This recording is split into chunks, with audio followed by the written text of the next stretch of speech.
Us here today. Joining us today is Anne Neuberger, Deputy National Security Advisor for Cyber and Emerging Technology. I told her that's quite a title, well deserved. Anne was previously the National Security Agency's Director of Cybersecurity, where she led NSA's cybersecurity mission. Prior to that role, she led NSA's election security effort and served as Assistant Deputy Director of NSA's Operations Directorate, overseeing foreign intelligence and cybersecurity operations. She also previously served as NSA's first Chief Risk Officer, as Director of NSA's Commercial Solutions Center, as Director of Enduring Security Framework Cybersecurity Public-Private Partnership, as the Navy's Deputy Chief Management Officer, and as a White House Fellow. She is going to provide all of you an update on the administration's work related to SolarWinds. And she's willing to take a couple of questions. As usual, I will play the bad cop. Well, come on over, Anne, when you're ready. Good afternoon. It's great to be here with you today. So I'll give an update across our SolarWinds work. What happened? How did it happen? And what are we doing about it? So first, what happened? Hackers launched a broad and indiscriminate effort to compromise the network management software used by both government and the private sector. The intelligence community is looking at who is responsible. Until that study is complete, I'll use the language we previously used, which was to say an advanced persistent threat actor, likely of Russian origin, was responsible. As of today, 9 federal agencies and about 100 private sector companies were compromised. As you know, roughly 18,000 entities downloaded the malicious update, so the scale of potential access far exceeded the number of known compromises. Many of the private sector compromises are technology companies, including networks of companies whose products could be used to launch additional intrusions. So why does this matter? Why is this significant? The techniques that were used lead us to believe that any files or emails on a compromised network were likely to be compromised. The scope and scale of our investigation is underway, and we look forward to providing you future updates in the future. So how did this happen? There's 2 parts to that, them and us. The actor was a sophisticated, advanced persistent threat. Advanced, because the level of knowledge they showed about the technology and the way they compromised it truly was sophisticated. Persistent, they focused on the identity part of the network, which is the hardest to clean up. And threat, the scope and scale to networks, to information, makes this more than an isolated case of espionage. And then us. There's a lack of domestic visibility. So as a country, we choose to have both privacy and security. So the intelligence community largely has no visibility into private sector networks. The hackers launched the hack from inside the United States, which further made it difficult for the US government to observe their activity. Even within federal networks, a culture and authorities inhibit visibility, which is something we need to address. I want to take a moment to thank the public and private sector network defenders who've been working very hard to find and expel these adversaries from both government and private sector networks. So finally, and most significantly, what are we going to do about it? 3 things. First, finding and expelling the adversary. Second, building back better to modernize federal defenses and reduce the risk of this happening again. And finally, potential response options to the perpetrators. So first, finding and expelling the adversary. We're coordinating the interagency response from the National Security Council. I was on the Hill last week, had Hill discussions this week, and will be on the Hill next week as well. We're working closely with daily conversations with our private sector partners. They have visibility and technology that is key to understanding the scope and scale of compromise. There are legal barriers and disincentives to the private sector sharing information with the government that is something we need to overcome. And then finally, this is challenging. This is a sophisticated actor who did their best to hide their tracks. We believe it took them months to plan and execute this compromise. It'll take us some time to uncover this layer by layer. Second, building back better to modernize federal defenses. We're absolutely committed to reducing the risk this happens again. If you can't see a network, you can't defend a network. And federal networks, cybersecurity, need investment and more of an integrated approach to detect and block such threats. We're also working on close to about a dozen things, likely 8 will pass. They'll be part of an upcoming executive action to address the gaps we've identified in our review of this incident. And finally, in terms of response to the perpetrator, discussions are underway. I know some of you will want to know what kind of options are being contemplated. What I will share with you is how I frame this in my own mind. This isn't the only case of malicious cyber activity of likely Russian origin, either for us or for our allies and partners. So as we contemplate future response options, we're considering holistically what those activities were. I look forward to coming back and keeping you posted as we continue identifying the scope and scale and continue our execution. And thank you so much for your time. Does anyone have any questions? Go ahead, Phil. Thanks, Anne, for doing this. Just to 30,000 footage, do you have a time frame in terms of how long this investigation will take? And then, obviously, you're not going to lay out specific details of what you will do in response, but do you have a timeline on the response as well? Is it tagged to whenever the investigation ends, or how are you guys thinking through that? So most importantly, as we're looking at what caused the SolarWinds, we're also executing the 3 things I talked about. We're working to expel the adversary, we're working to build those networks and improve the cybersecurity of federal networks, and we're also carefully thinking through how we respond. So the investigation, as I noted, because of the sophistication, it's taking us layer by layer, but we're working at the same pace to ensure we lock down networks and really think through how to ensure this doesn't happen again in the future. And do you have a timeline? I understand it's complicated, but how long it would take to go layer by layer and really understand the scope? I think we're estimating several months, but as I said, literally, day by day, hour by hour, we're making progress in understanding it. Mary? As you look at the scope and the scale of this, do you have a price tag or a sense of a price tag that could begin to account the total cost of damage to the U.S. government from this compromise? It's a really interesting question. There's 2 parts, right? One is it's really highlighted the investments we need to make in cybersecurity to have the visibility to block these attacks in the future. And then the second is the scale of the information that was potentially compromised and the impact of how that information could be used in the hands of a malicious actor. So there's certainly a cost with regard to dollars. It's also a cost with regard to national security, and we're bounding and understanding both. And there's been some discussion that entire networks could have to be scrapped and rebuilt essentially from the ground up. I know, you don't want to get into specifics of a timeline, but are we talking about years potentially to try and secure some of these networks going forward? We certainly don't have years. It's wise when planning in cybersecurity to consider the worst case, particularly when you're dealing with such a sophisticated attacker in that way. So we know we don't have years, and the remediation, the fix and cleanup work is underway already, and we'll be doing it in a careful way to ensure that we lock down layer by layer. But we know it's going to be a lot shorter than that. But, and what have we specifically learned about this attack in terms of kind of the data that was stolen and, agencies that were impacted? We know the number, but what kind of communications were really impacted by this hack? Good question. One of the things we've done from the White House is do a coordinated set of questions to assess that and pull that piece together. It varies agency by agency, and certainly there is national security impact, and that is what we're looking to consider, both how we manage the risk of that and how we address it for the future. And do we have any understanding of kind of the motive that drove this attack? I mean, based on the assessment that you've had, what were the hackers really trying to go after? I mean, any particular agency out of the 9 that you found that they were going after? Certainly, as we look at the agencies, there are a number of those of high foreign intelligence interest to a foreign government. So we know that was certainly one goal. But as I noted earlier, when there is a compromise of this scope and scale, both across government and across the U.S. technology sector to lead to follow-on intrusions, it is more than a single incident of espionage. It's fundamentally of concern for the ability for this to become disruptive. Go ahead. You had your hand raised for a while. Since this involved both government agencies and the private sector as well, how much are you able to share with the private sector as far as what may have been compromised on their end and what they can do maybe to prevent this from happening again?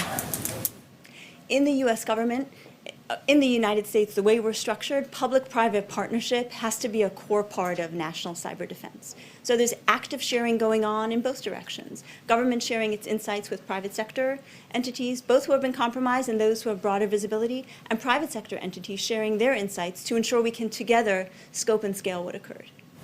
Give me one more question. Go ahead. Do you believe you'll find additional U.S. agencies and private companies that have been hacked, or is this the final number? And have you ruled out data deletion or manipulation? So due to the sophistication of the techniques that were used, we believe we're in the beginning stages of understanding the scope and scale, and we may find additional compromises, particularly given the technology companies that were compromised. And no, we have not ruled out potential additional activity, but we're very focused on carefully taking this step by step to understand the broad implications. Thank you, Anne, so much. And we, of course, would love to have you back anytime. I'm sure the group would Thank say. you all. Thank you. Okay, just a couple of additional updates for all of you.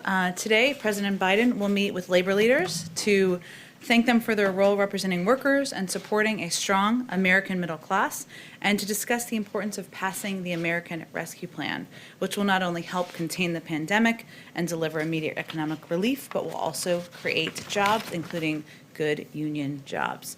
Today, our COVID response team also announced critical steps to expand testing in the United States, a critical piece of turning the tide of the pandemic and protecting our public health.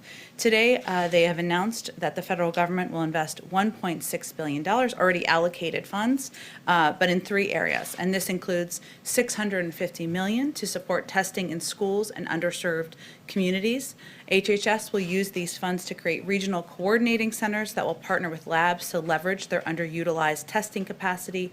These coordinating centers will help match lab capacity with demand from schools, congregate settings, like homeless shelters or other underserved populations. Almost $200 million will go to increase genomic sequencing. This surge in funding will result in a 3-fold increase in the CDC's genomic sequencing capacity to get us to 25,000 samples a week. This will help us identify variants sooner, which is obviously important and pivotal at this point in time. And $815 million will go to manufacture critical testing supplies on things like filter pipette tips, nitrocellulose used in antigen tests, and specialized injection molded plastics needed to house testing regions. These are critical steps to address vital issues. This funding and these efforts are far from what is necessary. It simply provides a bridge to the funding that is in the American Rescue Plan, which will help us get more shots into the arms of Americans. I also have an update on the winter storms in Texas, which I know is of great interest to many of you. Our team and FEMA continue to monitor the situation in Texas, as well as other states in the storm's path that might be impacted. We remain in close contact with states across the affected area to ensure any federal support requirements are met. FEMA has supplied generators to Texas and is preparing to move diesel into the state to ensure the continued availability of backup power, which of course is a major issue on the ground, to key critical infrastructure, including communications, hospitals, and water. FEMA is also supplying Texas with water and blankets at their request. We are preparing to quickly process requests from other states for emergency assistance. That's how the process typically works. And we urge people in the affected states to, of course, listen to their emergency management officials. Final updates. Ahead of the meeting this afternoon, the President is taking several steps to expand high-quality, registered apprenticeships to reward work, rebuild the middle class, and connect a diverse workforce to family-supporting living wage jobs. Specifically, today he is endorsing Congressman Scott's National Apprenticeship Act, which the House estimates will create nearly 1 million new apprenticeship opportunities and help ensure women and workers of color benefit. He's reinstating the long-standing National Advisory Committee on Apprenticeships, which will bring the voice of unions, employers, community colleges, and other institutions to expanding and improving the registered apprenticeship programs. And that he is signing an executive order that reverses Trump's executive order, former President Trump's executive order, which spurred the creation of industry-recognized apprenticeship programs. These programs lack quality standards and threaten to undermine the registered apprenticeship programs that have been the pathway to middle class for decades. I said that was the last. I have one more thing. Also today, the President nominated Jennifer Abruzzo as General Counsel of the National Labor Relations Board, and many of you have been following the changeover of leadership there. Having spent more than 20 years working for the NLRB, Abruzzo will bring with her deep experience and knowledge of the NLRB's role and will be an important partner in building a strong and more resilient and more inclusive economy that delivers every American a fair return for their work. With that, a couple things at the top. Go ahead. Thanks. I had a couple of questions, sort of follow-ups from yesterday Okay. and this morning on two different issues. First, on getting the 5 days a week school. The Vice President this morning, I believe, said it's a priority to get vaccinations for teachers. Can you get to 5 days a week without vaccinations? Does the President believe that teachers need to be vaccinated before they go back to school? No, neither the president nor the vice president believe that it is a requirement. The CDC guidelines included a range of mitigation steps, including vaccinations, as recommendations. But the mitigation steps also included steps like social distancing, the need for smaller class sizes, the need for sanitation. So this was one of several steps recommended in the CDC guidelines. Now, at the same time, the president and the vice president both believe that teachers should be prioritized. And as you all know, that's up to states to determine. There are federal recommendations. About half of the country, about half of the states in the country have prioritized teachers, and they both feel that's important, including child health care workers. And they both feel that that's something that is impacting working women and moms who are trying to go back to work and trying to make sure that their kids have the attention and child care they need. So it's not a requirement to reopen schools, but they believe that teachers should be prioritized. And on the impact, particularly to women, you just mentioned, and also the idea of getting to that 7 million number that the president talked about yesterday, that if you pass the plan, you can get all the estimates that say you can get 7 million jobs back this year. Yeah. Can you do that without getting back to 5 days of school? How do women go back to work without having their kids full-time in school? Well, I will say one of the reasons that the president has put $130 billion of funding in his American Rescue Plan is because he knows that schools across the country need funding to satisfy some of the mitigation steps that are recommended in the CDC guidelines. I talked with him about this morning, and his concern, as you have raised, that this is deeply impacting women. We're seeing that statistically with every week and every month of jobs numbers. We've seen it anecdotally, and his concern is about the impact, of course, on working women today, but also on how it will bring us back in the years ahead. Because if there are fewer women who are in the workplace, there are fewer women climbing the corporate ladder, there are fewer women who are getting law degrees, getting doctorates, and that has a long-term impact. So you're right that, or I should say, what I'm taking from your question is, can we get this done if we don't have funding, if we don't have the different components? When he announced his goal of opening the majority of schools, he made clear we need to have funding, because many schools will tell you across the country they were waiting for the CDC guidelines. They want to know how to do it safely, but they need the funding to hire more teachers. They need more bus drivers. They need the ability to implement the mitigation steps that are going to work for their school districts. And just one last thing from last night. President Biden said no one should go to jail for a drug offense. What did he mean by that? Well, anyone who had the pleasure of journeying around the country with him before COVID and then during COVID when it was happening remotely, he talked again and again on the campaign trail about eliminating mandatory minimums and making sure that people suffering from addiction aren't incarcerated for drug use alone, but instead are sent to treatment. That's reflected in the plan he put forward on the campaign, and that's his goal as president. And of course, we're 4 weeks in, so there's a lot more policy work to be done. But that is a commitment and a policy proposal or policy commitment he talked about on the campaign trail. Go ahead. Hi, thank you. Just a couple of follow-ups again from last night. Sure. The president mentioned that China will face repercussions for human rights abuses against Uyghurs and in Hong Kong and Taiwan, etc. What did he specifically mean by repercussions? I mean, is the White House considering sanctions? Or even under Trump, there was a lot of Chinese companies that were added to an economic blacklist. Is that likely to continue as you evaluate your options How are you thinking in terms of repercussions? Well, what the president, the full context of his comments was also about how during his conversation with President Xi, he talked about the values of the United States, and that the fact is that even when you are communicating with another world leader and you're having a tough conversation, we can't. Our values and our priorities, whether it's human rights as it relates to the Uyghurs and what they have suffered through, or the freedom of press or media, they can't take a back seat. And so the context of his comments were that those are issues he's going to continue to raise. As it relates to our policy toward China, we are not in a rush. We are focused on communicating and working with our partners and allies around the world. The president has had a number of conversations, as you know, with Europeans.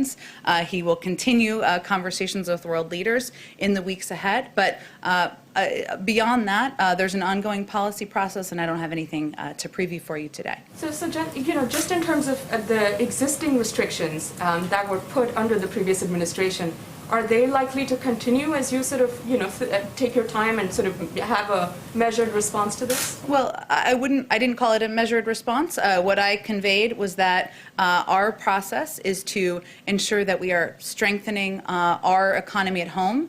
We want to come to our approach to China, to that relationship, from a position of strength. That is something the president and his national security team are doing. He is also going to communicate. We see our relationship with China as one focused around competition. He is also going to focus on working with our partners and allies around the world, in Europe and in Asia. I don't have anything to preview for you in terms of additional policy steps, other than to convey for you broadly that's our approach. And when he was answering the question at the town hall, he was reiterating his view that as president, and his commitment, I should say, that he is not going to miss an opportunity to restate his values and our values as a country. Go ahead.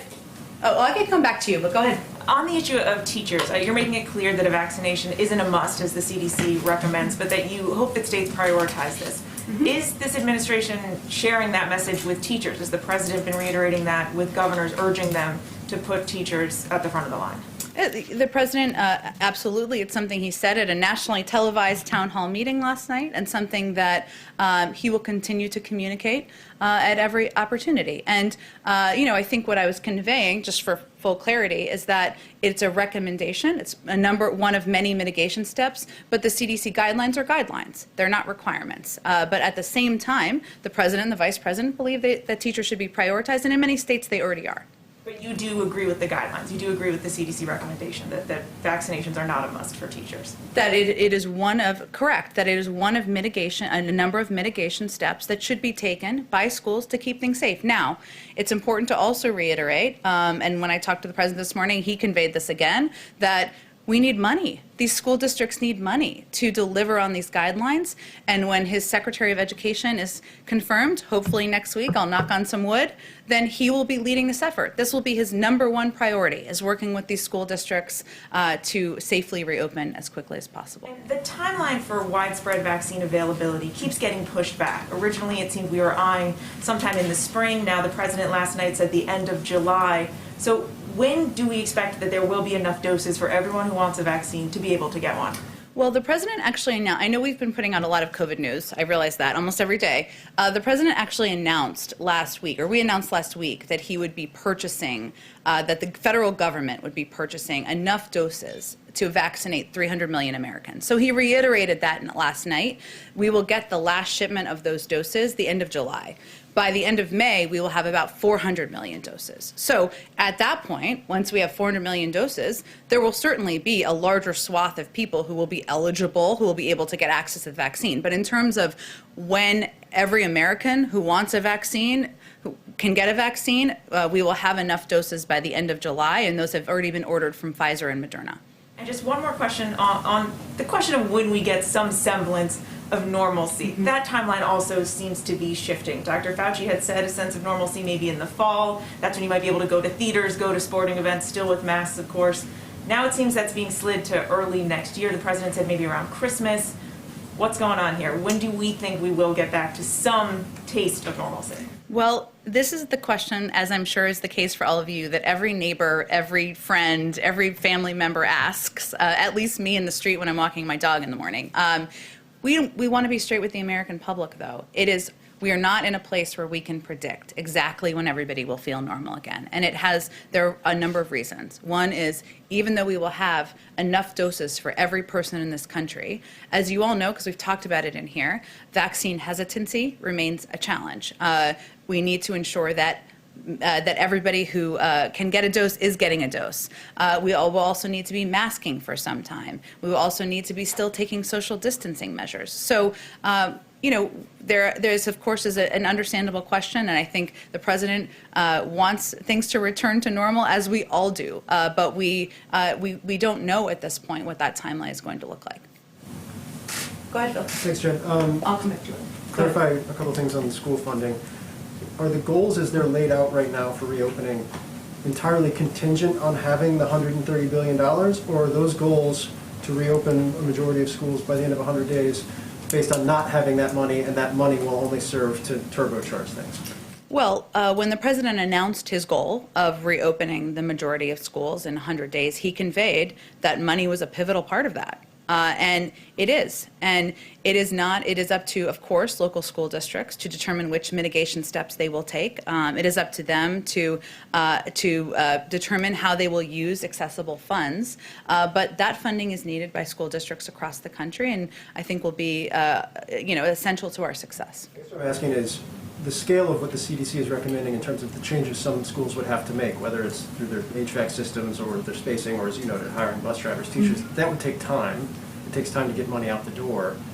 How does that impact the first 100 days? It impacts it because it means there's an urgency to getting this money through and to ensuring that schools have the ability to plan ahead. Some of these schools, and obviously I'm not speaking to any particular district, but broadly speaking, they have funding that they can front load, right? But they need to know their security of funding that is ahead.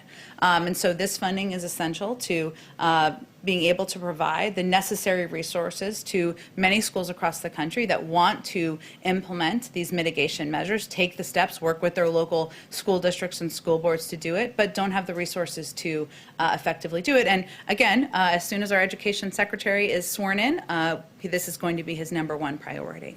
Okay, just Go ahead. a couple really quick ones. Sure. The president mentioned, it didn't seem like he was endorsing it, just that he mentioned it, the idea of summer school. Is that something he would Doesn't like to every kid want summer school? Sounds The like dream. Your it's kids like probably a want summer school. nightmare. But is that something he would like to see? I know it's in the discussion, and I know it's up to school districts. And is that something he'd like to do if schools are able to reopen, to have full semesters for summer school? Well, it is something that is an option. And, our Department of Education is also undergoing a study to determine the impact of COVID on kids and schools. And what is the impact of doing remote learning? What's the impact of not being in school with your teacher? And from that, they'll be able to work with school districts on what's going to work best to address the challenges and needs that they're finding through that study. But this funding that is in the American Rescue Plan can be used for a range of purposes, and we've talked about a lot of them: bus drivers, hiring of temporary teachers, PPE or other equipment, but also can be used for tutoring or summer school in cases where that would be an appropriate step, and it's really going to be up to the school districts to determine that. Go ahead. Jen, you've said that the president's preference is that states prioritize teachers. Mm-hmm. This is a vaccine that's being provided for free to the states by the federal government. Can't you mandate that states prioritize teachers?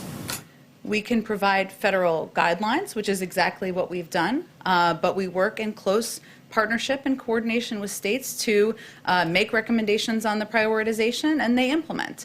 Of course, the power of the presidency and the power of the vice presidency is certainly conveying what their preference is, which they have both done over the last 24 hours, but that's not how the process has worked, and I don't anticipate that's how it would work moving forward. Got it. And then the president said yesterday his goal is to have the majority of K through 8 schools open 5 days a week by day 100.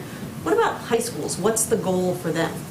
I'm not going to set new goals here, other than to say that the president wants students to be in school learning with their teachers 5 days a week, and he wants that to happen as quickly as possible and do it safely. And he's obviously said he wants that to happen in the first 100 days. It is harder, and we saw this in the CDC guidelines, but also from many of our health experts, because of social distancing. It is more challenging with older students than it is with younger students, and that, of course, it has to be a factor and something that I'm sure school districts will consider. But they're also suffering more, aren't they? Well, again, there's a study that our Department of Education is undergoing to acquire data, to make a determination about recommendations on how to address the impacts.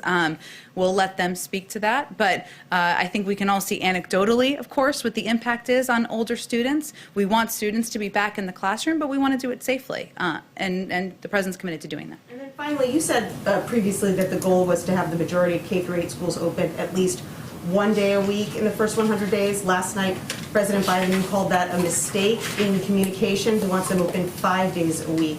So can you clarify what is the administration's goal for reopening K-8 schools in the first 100 days? Well, I'm not going to take it personally that you don't hang on every word that I say in here. I did say last Thursday that the President will not rest until every school is open 5 days a week. That is our goal. That is what we want to achieve, but we look forward to seeing and hearing the CDC guidelines to gain a better understanding of what steps that will entail or should entail. I also said I can assure any parent listening that his objective, his commitment is to ensure schools are open 5 days a week.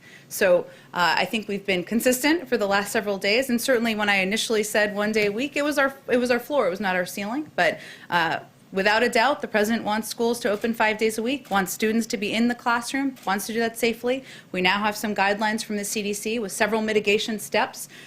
We'll have to work. We need funding to do that. That is a pivotal piece of it. Many school districts need funding. They don't have it. And also, we need our Secretary of Education in place to work to implement. Thank you. Sure, go ahead. Another follow-up on last night. The president said pretty clearly that he doesn't think he has the authority to cancel $50,000 in student loan debt. Today, Senators Schumer and Warren said in a statement that they were told the administration is still working on figuring out if it has the authority. So if your lawyers would determine that canceling this is legal, would the president go ahead with this? And if not, why not?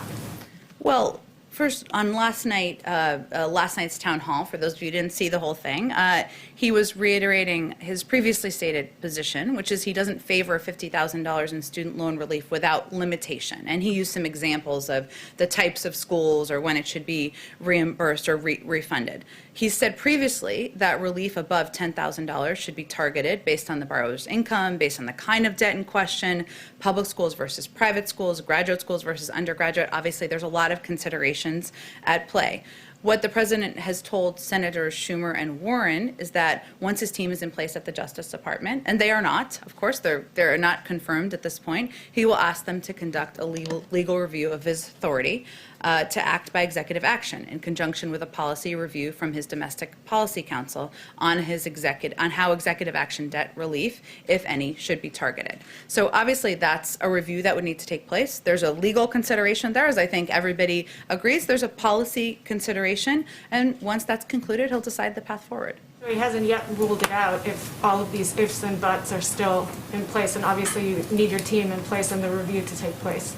That's right. There needs to be a team at the Justice Department to make a recommendation on his legal authority. And obviously, the domestic policy team is in place, but they would be a part of that conversation certainly as well. And in the meantime, if Congress moves forward and sends him a package that provides $10,000 of student debt relief, he'd be eager to sign that. So there are several levers here, and he's looking forward to that process moving forward. Go ahead. Oh, you go ahead, yeah. Sorry, I know, it's like my pointing is kind of all over the place.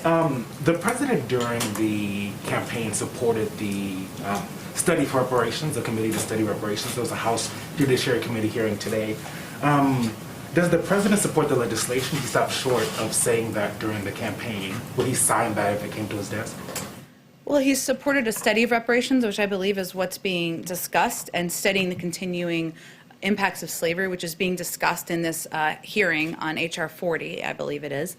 And he continues to demonstrate his commitment to take comprehensive action to address the systemic racism that persists today. Obviously, that is having that study is a part of that, but he has signed an executive order on his first day, which would begin to deliver on his commitment to having an across government approach to addressing racial inequality and making sure equity is a part of his entire policy agenda. But he certainly would support a study of reparations.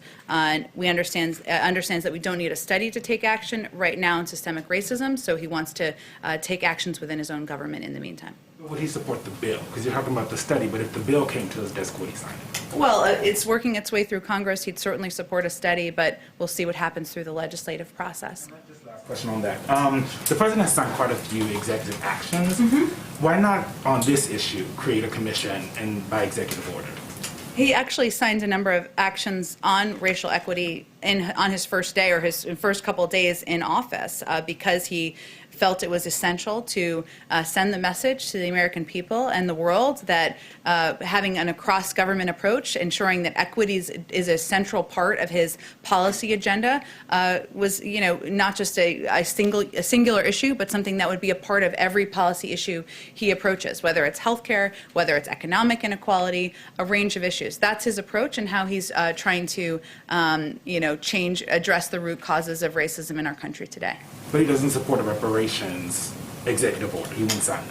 Again, it would be up to him. He has executive order authority. He would certainly support a study, and we'll see where Congress moves on that issue. Go ahead. Just again, you're getting a lot of follow-ups from last night, and one more. The president spoke. I welcome it. Go ahead. The president spoke about minimum wage last night and reiterated his support for $15 an hour. And at the same time, he also tried to explain sort of a gradual rollout, and he spoke about 12, 13. We appreciate the clarification your office put out this morning about what that would look like. I'm just trying to get a better understanding of whether the White House will still insist that $15 go into the bill, the COVID relief bill now, and if that is not happening, what is the path forward? Is it the House legislation talking about $15 by October 2025? Is that what the White House will support if this doesn't happen? What is it looking like? Well, we're in the middle of the legislative process for the American Rescue Plan, and we fully recognize, as does the president, having served in the Senate for 36 years, that his bill that he proposed that included a $15 minimum wage increase, included many other key components, may not look exactly the same on the other end when it comes out of the sausage making machine. But he put it in there, a raise of the minimum wage, because he feels it's important, it's a priority, and that men and women who are working hard, who are living on, making an honest living, shouldn't be living at the poverty level. We will let that process see itself through. It's not even to the Senate yet, and it will move its way through the Senate process and hopefully soon, but I'm not going to get ahead of the process in Congress. So you're still optimistic, Jen, that $15 will make it into this package and will become a reality? We'll see. It's up to members of Congress to determine what the final package looks like. It's a priority to the president. That's why he put it in the package. But he also, and I appreciate you referencing, where exactly, I just stumbled over 100 words. I appreciate you referencing that when he was asked this question last night, it was by a small business owner who was concerned that immediately he would, or this is what the president's takeaway was, that immediately he would be in a place where he had to pay his workers $15 an hour next month or soon, and the president was explaining to him that this would be a progressive increase, right? And that's something that Senator Sanders supports as well. So he was explaining it would go to 12, then it would go to 13. It would be over a series of time, over a couple of years. So that was how he was explaining it. But again, the process is ongoing. We look forward to it moving forward rapidly, and we'll see what comes out on the other side. So he definitely supports even a gradual rollout as an option on the table. Oh, absolutely, he supports a gradual increase, that it wouldn't be an immediate, and as does Senator Sanders, and as do many advocates for increasing the minimum wage. Absolutely. Go ahead. I wanted to ask one point of clarification on the summer school question. Okay. Are you saying that there would be an additional funding stream for schools that wanted to go in that direction, or would be part of the larger COVID package? It's part of the larger, it's an option in the school funding that's in the COVID package. And then beyond that, is the Department of Education going to make an ultimate recommendation on how districts should handle the question of holding in-person summer education for students who have been out of the classroom for so long? I'm sure that's something they'll look at, and I think what they're eager to have access to is this data on what the impact has been of students being out of school, students learning remotely, hybrid learning. We don't know. There's not really a big precedent for this, and they want to be able to look at that data. And of course, Secretary Cardona, as a former educator himself, I guess once an educator, always an educator, will be leading that effort and working with school districts. And if I can ask one more on a different topic, just because it's an issue that's come up in Congress, it's being talked about in D.C., is does the president, given his relationship with the Senate, have a view on permanent fencing around the U.S. Capitol? It's likely something that if it were to happen would be an appropriation that the president would have to sign. It's really up to Congress to determine what measures need to be taken, and I'm sure they're working with their own, the Capitol Police and others to make that determination, but we don't have any further comment from here or evaluation. Go ahead. Thanks, Jen. A top CDC official and Transportation Secretary Buttigieg both said publicly in recent weeks that COVID testing for domestic flights was under consideration. And I know you said last week that those reports are inaccurate, and the CDC issued a statement saying it's not recommending it.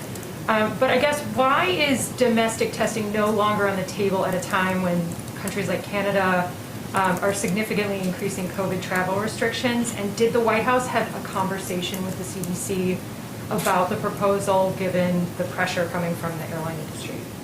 No, there's a policy process for every consideration, right? And obviously, we have said we will lead with the guidance of health and science experts. And as you noted, the CDC put out a statement on this last week. There are steps that we have put in place, as you may be familiar with, including mandatory masking on flights, which our health experts feel is an effective step that should be taken on airlines. And also, we've limited restricted travel from international travel. But that's not a step that was determined was essential to be made. So we will follow the guidelines. Go ahead. Thanks. I want to get back to the Texas crisis. So about a decade ago, federal regulators suggested, they urged Texas to weatherize its power grid. That largely did not happen, or it certainly didn't happen enough. And of course, it was only a suggestion because Texas is not part of the national grid. You may have seen that Rick Perry, the former Energy Secretary and Governor of Texas, has said today that Texans would rather endure days of blackouts than submit to federal regulation. Is the president willing to leave 30 million Texans off of the national grid? There's a lot packed into that question. I will do my best to answer it. Let me first say that building resilient and sustainable infrastructure that can withstand extreme weather and a changing climate will play an integral role in creating millions of good-paying union jobs, creating a clean energy economy, and meeting the president's goal of reaching a net zero emissions future by 2050, and also will be beneficial in future storms. I will say that there has been some inaccurate accusations out there. I'm not sure if former Secretary Perry made these, but that it was that suggested that renewables caused failures in Texas's power grid. And actually, numerous reports have actually shown the contrary, that it was failures in coal and natural gas that contributed to the state's power shortages. And officials at the Electric Reliability Council of Texas, which operates the state's power grid, have gone so far as to say that failures in wind and solar were the least significant factors in the blackouts. I know that wasn't exactly your question, but I just wanted to convey that since there's been a lot of confusion about it. Beyond that, about the power grid, I would certainly send you to the Department of Energy for any further comment on that particular line of questioning. Also on the crisis, a lot of Texans are concerned that their homeowner's insurance is not going to cover, for instance, pipes that burst. Some policies might cover that, some might not. Will FEMA make people whole for that kind of damage? I would certainly send you to FEMA. They obviously, as I noted at the top, are very involved in providing generators, water, essential steps, but in any crisis and the recovery of it, there are typically many agencies involved. FEMA is a coordinating body, as you all know, but just for others. But I would send you to them for any other update on that. All right. Quick question from this morning. The Sure. president received ashes for Ash Wednesday. What, if anything, is he giving up for Lent? Oh, what a good question. I should have asked him that question today. I will have to follow up with you on that particular question. I don't know. Sometimes people don't give something up. Sometimes they do something good. So it could be either option, but I will see if I can get more information. I'm sorry, I have a question from outside the room, if I may. Sure, A quick go ahead. question. There's a move apparently to rename the Las Vegas airport for Harry Reid. Any idea if the president would support that? I have not spoken with him about that. I know obviously he has a great deal of respect for Senator Reid. They worked together for many years. He was an incredibly important partner during the Obama-Biden administration to the then vice president. But in terms of the renaming of airports, I believe that's Congress to determine that. But I will see if the president has any further comment on it. He is, of course, a big Harry Reid fan. Go ahead. Thanks, Jen. I have a couple different questions. First of all, is the president going to release a statement or say something about Rush Limbaugh? I know, obviously, the news just came out in about the last hour before I had come out. I can say, I'm not sure if we'll release a statement from the president. He has spoken to, in the past, to Rush Limbaugh's sickness and illness at the time, and certainly, his condolences go out to the family and the friends of Rush Limbaugh, who have, of course, have lost him today. But I don't know that I anticipate a statement from the president, but I can certainly pass on his condolences and expression of support for the family. Thanks. And on a different topic, is the administration going to get involved in the case of Princess Latifah, the daughter of the Dubai ruler who has released videos claiming to be held hostage? I'm happy to follow up with our national security team on that particular question as well. Go ahead in the back. Thanks, Jen. I want to ask you about the meeting that's going to take place in a little bit with the labor leaders. Richard Trumka, head of the AFL-CIO, has said in the past that he believes the president learned a lesson with his Keystone decision that if you're going to make a decision in which jobs are lost, you should have a specific simultaneous announcement in which there are jobs added. Trumka said, quote, "I wish he hadn't," speaking to the president, "done that on the first day because the Laborers International was right. The Laborers International has said that 1,000 jobs were lost." I'm wondering, is the president going to bring this issue up when he meets with the labor leaders? Did the president learn any lesson, as Richard Trumka suggested, and is he open to potentially looking at this decision once again from another angle? Well, this is not the first time this has happened in here, where there's been about half of Richard Trumka's statement or comment in that particular interview shared and not the full context. And the other context, I unfortunately don't have it in front of me, is about his belief that the president is committed to creating good paying union jobs. And that is certainly what will be central to the discussion the president has with union leaders today, including his desire to create good, clean energy good paying union jobs, and that he believes that those two can simultaneously happen.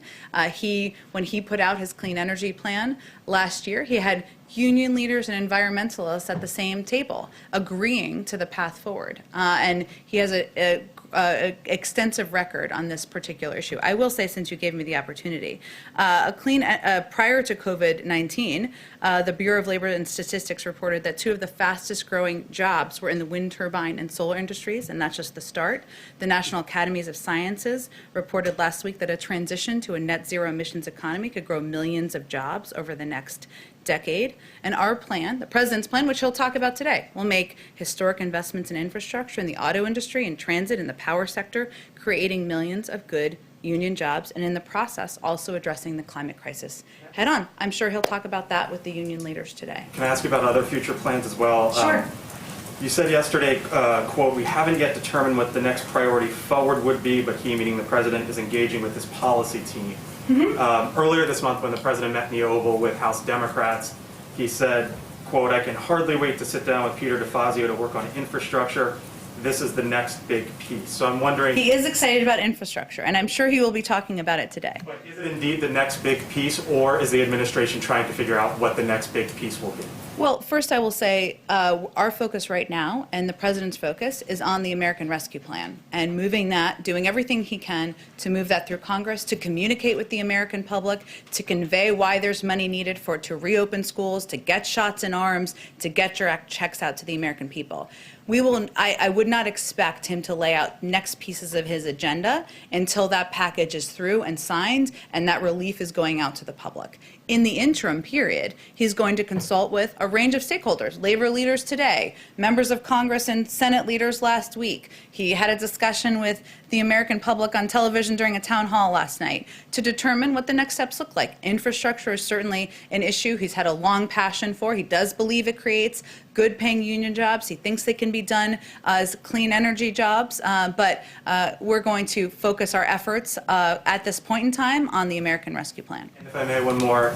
The Vice President said, speaking of vaccines and distribution, COVID, et cetera, she said, quote, "In many ways, we are starting from scratch on something that's been raging for almost a year. However, Dr. Fauci has recently said, quote, we're not starting from scratch because there is activity going on in the distribution, and even today, your administration said that there was, I believe the number was 892,000 doses that were administered in the final week before the president took over. So is that the best message to say that this administration started from scratch when there were indeed doses going out the door, and folks like Dr. Fauci say that's not the case?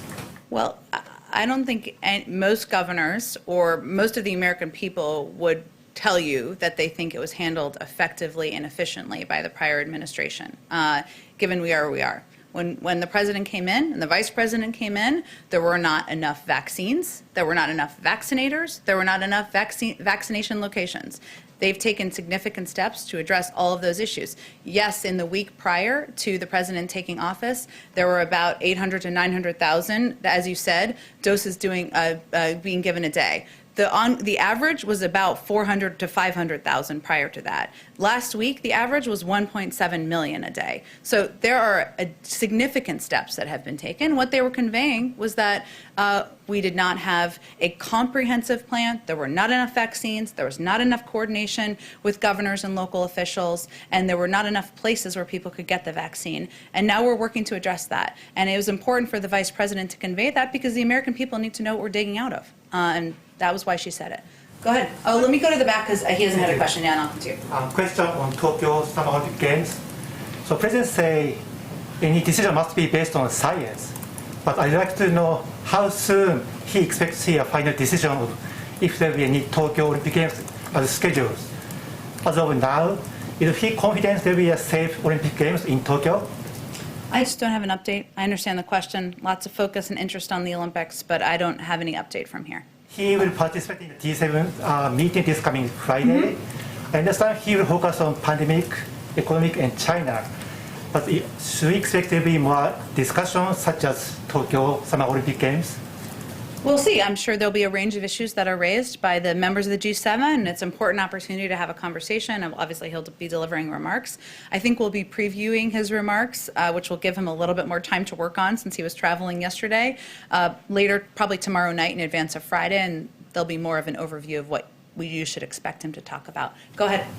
Yes, I just had a point of clarification on student loans. As I understood it last night at the town hall, President Biden said he was prepared to write off $10,000 in loans, but not $50,000 because he doesn't think he has the authority. And you said that that legal review still has to take place, but is the door, for the president himself, is the door to $50,000 essentially closed at this point? The president has previously stated that he does not favor $50,000 in student loan relief without limitation. And some of what he talked about last night, much more extensively than what I'm about to say, but is that, there are a lot of factors. Public schools versus private schools, graduate schools versus undergraduate schools. And he also believes that he continues to believe that relief above $10,000 should be targeted. And $10,000 he's conveyed, because there's been proposals in Congress, as you probably know, that he'd be eager to sign that bill that Congress can pass. But yes, there is a legal review. There's going to be a review by our domestic policy team to consider all of these options. And we'll wait for that conclusion before a final decision is made. Gotcha. And then one other question, just building off of the earlier questions about Texas.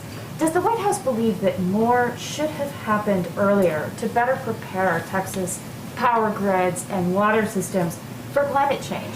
And what does the White House believe needs to happen there and in other states going forward? And does the kind of crisis we're seeing right now make any of those things more urgent?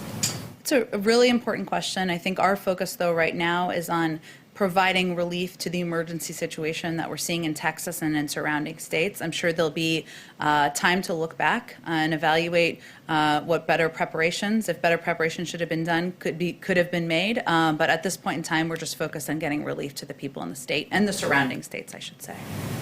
Great. Go ahead. Question on going back to the 5 days of school. Sure. So again, at the end of the day, unions, local school officials, governors will have the ultimate say on this. So is the president, and at the end of the day, is he setting a goal that he can't meet and that is ultimately not his to meet? Well, you're right in the sense that, and this kind of goes back to one of Nancy's earlier questions, right? This is going to be up to local schools and school districts. However, what has been lacking is clear federal guidelines based on science, done by health experts to give schools a better understanding or a better roadmap for what mitigation steps they can take to ensure their teachers, their students, their community can return safely. That was what was announced by the CDC, of course, on Friday. The role that the president can play, I'm not the president, I'm speaking for him. The role the president can play is to work with Congress to get the necessary funding. That is the role he can really play. That is why his focus is on the American Rescue Plan, working with Congress. The role the federal government can play is from, of course, not just providing the CDC guidelines from the CDC director and their team, but also having our Department of Education work with schools on figuring out how to apply the review or the research that is currently underway and how to apply the mitigation steps. That will be Secretary Cardona's first priority when he takes office. But it will be up to the local school districts to determine the implementation of the mitigation steps. Thanks, Jim. Thank you, everyone. Thank you.